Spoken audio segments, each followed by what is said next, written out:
The story about the bird's nest? I got a big ladder. I climbed up it and I saw 800 million eggs. Had any hatched? 2 hatched. How do they fit all those eggs in a little birdhouse? Well, they just made room.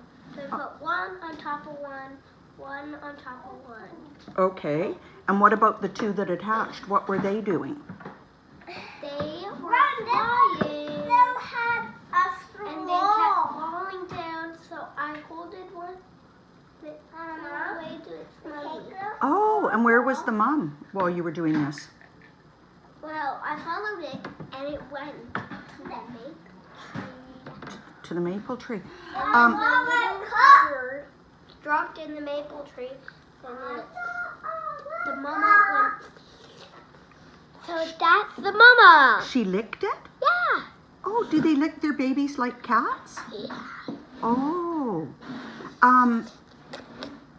Was the mama scared of you up at her baby's nest? Well, she kicked me out of her nest.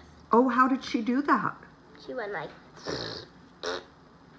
Oh, so you knew that meant get out of here? Were you afraid of her? I was afraid of the little bird, but I wasn't afraid of the mommy bird. Oh.